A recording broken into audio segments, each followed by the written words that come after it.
خواتي خواتاتي والسلام مرحبا بكم يا جماعة الخير أزول في اللون والسلام عليكم. J'espère que vous allez bien, j'espère que vous vous portez bien. Quelquefois, on nous accuse d'exagérer. Lorsqu'on parle de la médiocrité des dirigeants algériens, de la médiocrité de l'élite dirigeante en Algérie et les conséquences désastreuses de cette médiocrité sur les problèmes de développement, sur l'aggravation des problèmes de sous-développement dans notre pays.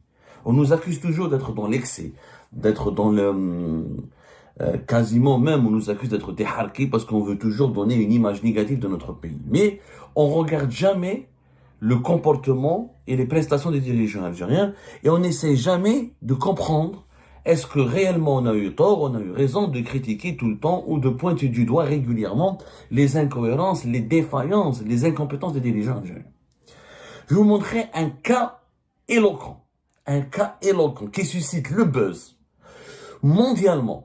Ce n'est même pas en Algérie, ce n'est même pas au Maghreb. Mondialement, les images que je vais vous montrer ont suscité le buzz depuis la Chine jusqu'aux États-Unis d'Amérique. D'un dirigeant algérien qui est le secrétaire général du FLN. Vous allez me dire, effectivement, c'est pas un dirigeant politique, c'est pas un ministre, c'est pas un membre du gouvernement.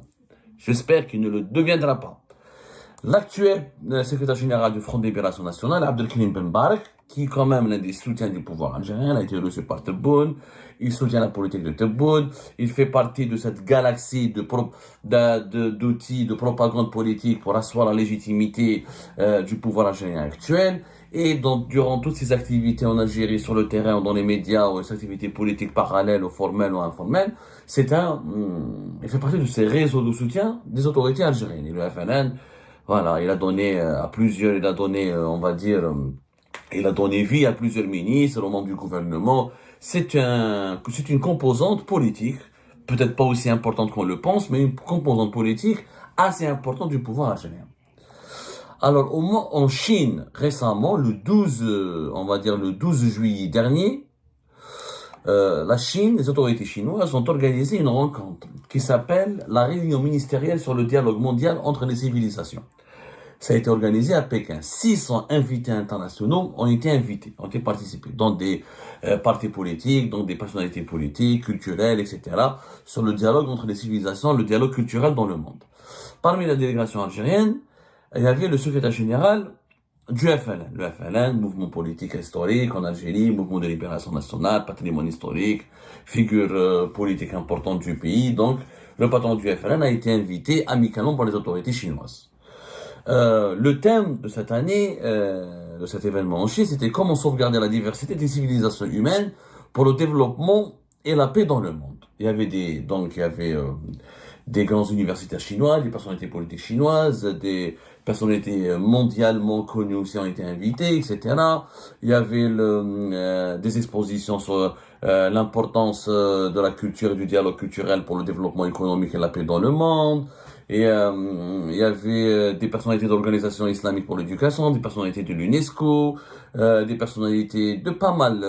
L'ancien président du Sénat en Malaisie, Monsieur Wang Wenmeng. Il y avait des gens très intéressants, mais vraiment des gens très intéressants.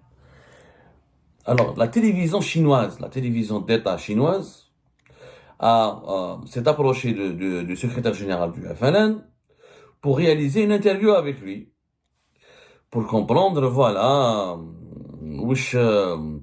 ce qu'il pense, ce qu'il a retenu, ce qu'il a pensé de son intervention, de sa participation, de ce qu'il a vu ou assisté à ce forum organisé en Chine.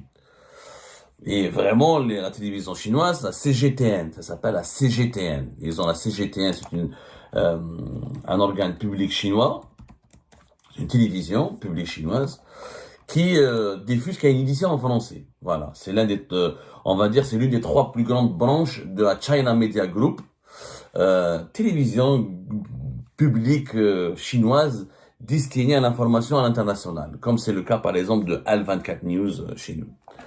La journaliste, voilà, pendant 3 minutes, elle va interviewer. Bonjour monsieur. Bonjour. Elle va interviewer monsieur Abdelkrim Ben Barak, notre patron du FLN national. Et je vous invite à écouter vraiment 3 minutes les réponses d'Abdelkrim Ben Barak et on va les analyser ensemble. Je vous Le thème thème de ce forum est le dialogue mondial entre les civilisations. Donc, je voudrais vous inviter à devenir nos ambassadeurs de civilisation et à nous faire découvrir la civilisation de votre pays. Pourriez-vous nous recommander une représentation de votre civilisation? Oui, notre civilisation a une diversité. Algérie, il y a plusieurs cultures. Le sud, c'est le Sahara. Dans le nord, dans le centre et dans l'est du pays. La civilisation donne l'identité de ce peuple. De toutes les civilisations dans le monde se rencontrent dans un point qui est la paix, la sérénité, le dialogue constructif pour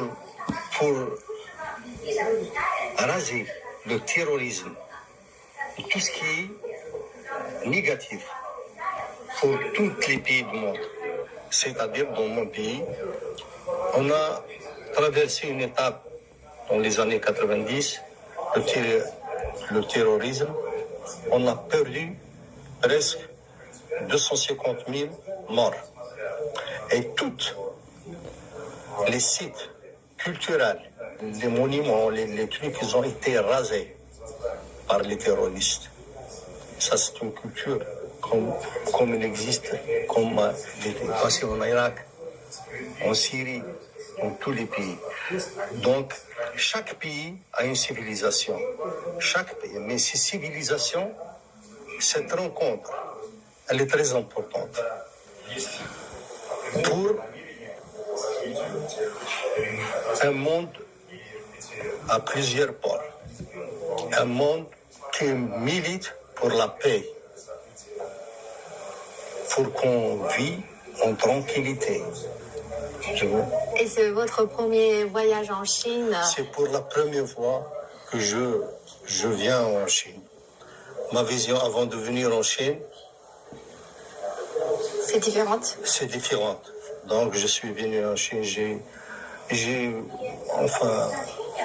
tout ce peuple qui travaille, tout ce monde, surtout le développement de la technologie, dans l'agriculture, dans plusieurs domaines, c'est vraiment, et surtout le peuple chinois. C'est un peuple calme, travaille, il veut la paix, c'est tout.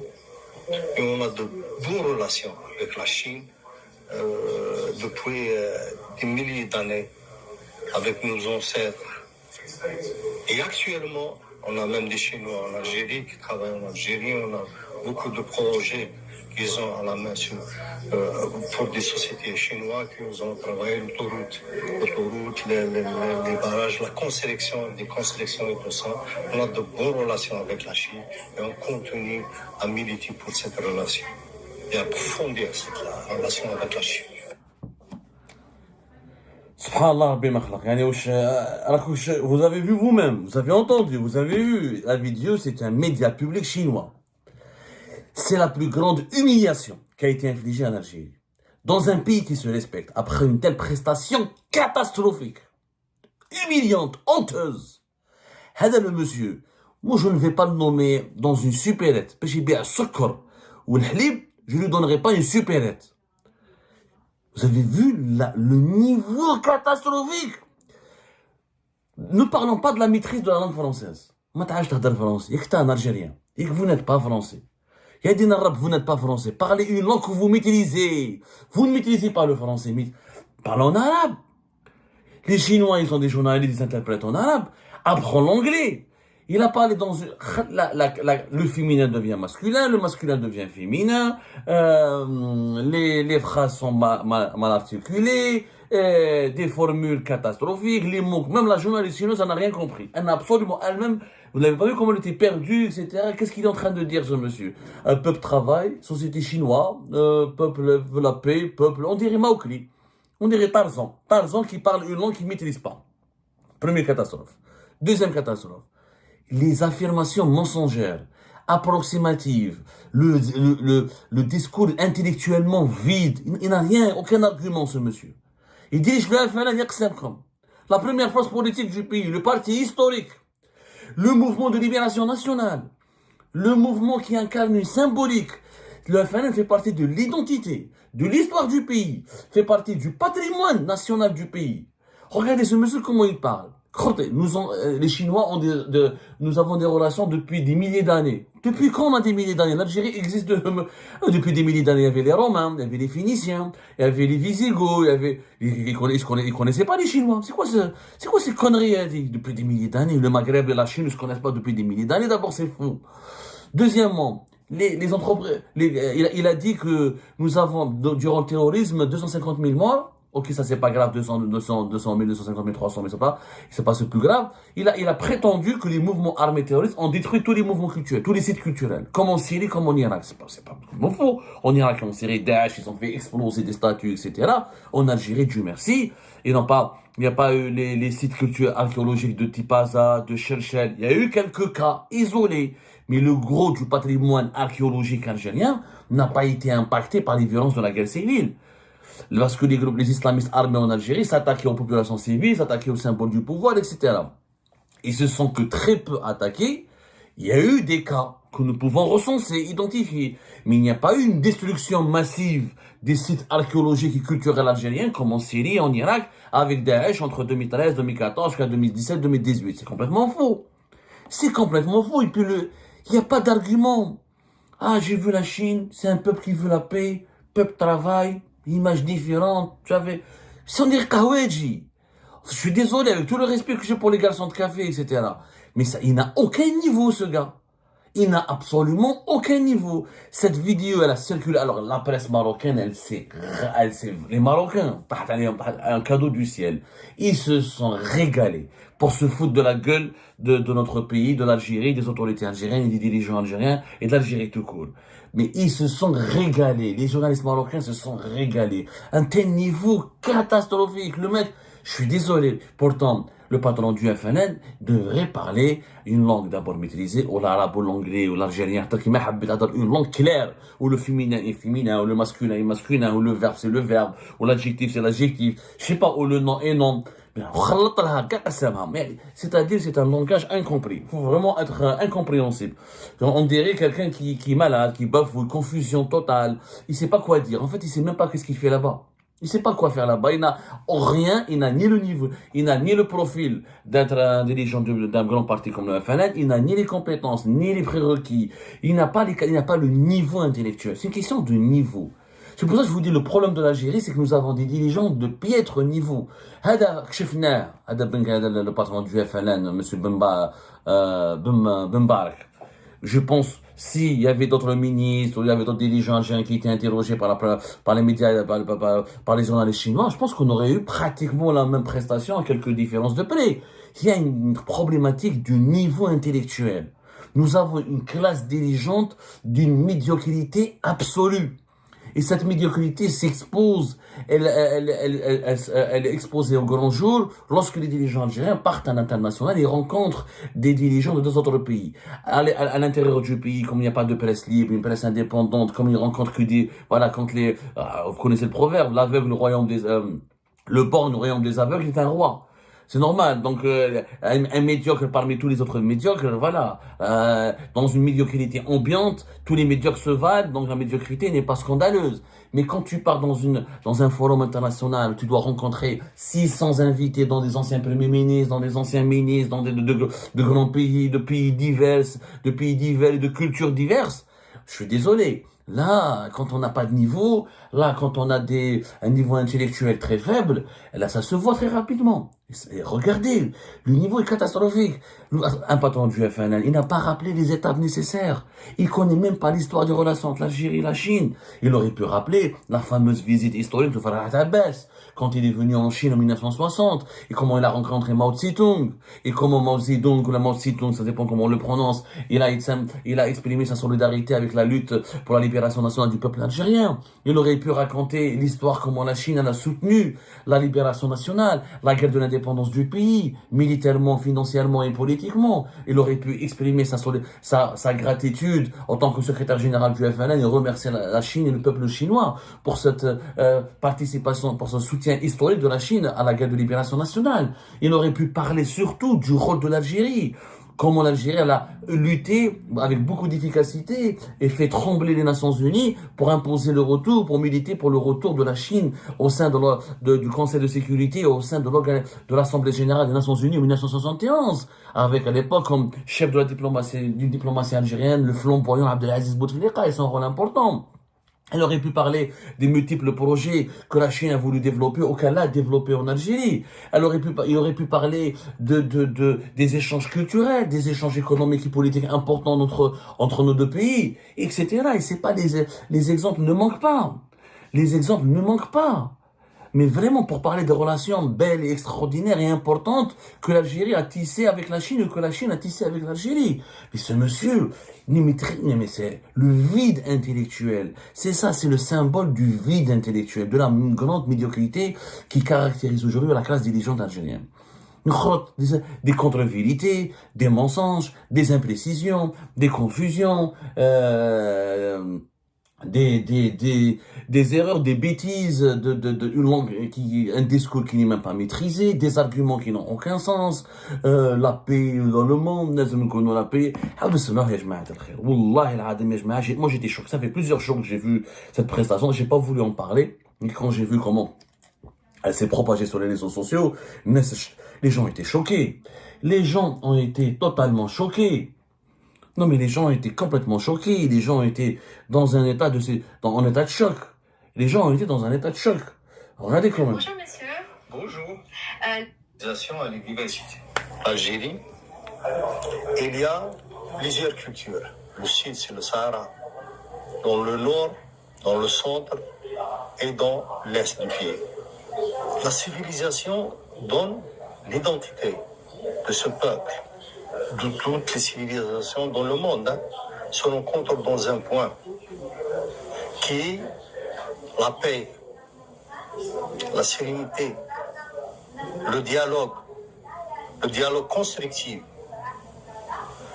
pour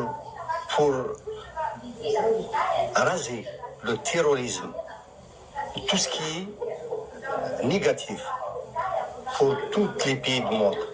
C'est-à-dire dans mon pays. Subhanallah, tous les pays du monde.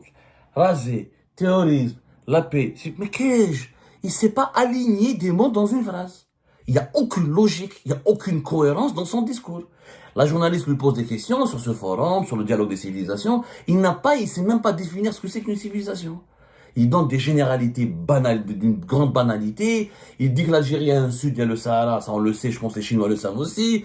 Il ne met pas en valeur le patrimoine algérien, il raconte pas des anecdotes historiques, il n'a aucun niveau. Et puis si, هذا تاع ايبيسي, هذا تاع طاكسيفون, تاع كارانتيطا, تاع بيع الكباب, تاع بيع شاورما, تاع بيع يحكم ريستورون بيع لوبيا. ماهوش تاع بارتي بوليتيك هذا. C'est une catastrophe. C'est هذا représentant du FNN. De l'Arbi Ben Mehdi, l'Abban Ramadan, à ça. Hey, c'est une honte absolue. How est la conséquence de ce système? C'est la conséquence du système du tibounisme. À l'époque, اسمح لي في وقت بوتفليقة, اسمح لي كان عندنا يا ودي جميعي le mafieux اللي كان le mafieux qui était un peu dans des affaires de corruption où il était de meilleur niveau que lui en 2019. Ammar Saïdani, Reni, Tabbel, il avait un discours, il maîtrisait les concepts, il savait qu'est-ce qu'il voulait dire, il se préparait avant de faire une interview, il savait comment délivrer des messages. Subhanallah, Abdelaziz Belkhadem, il y avait du niveau, on l'aime, on l'aime pas, on corrompu ou pas, complice du système ou pas, mais il y avait du niveau, il y avait des arguments, il avait une culture, il avait l'idée, il avait de la lecture, il sait ce que c'est. Parce qu'il s'est aligné des mots dans une phrase. Aujourd'hui, nous sommes en 2025, nous avons des dirigeants qui ne savent pas aligner des mots dans une phrase. Ils savent pas. Ils savent même pas ils maîtrisent même pas le sujet un sujet banal.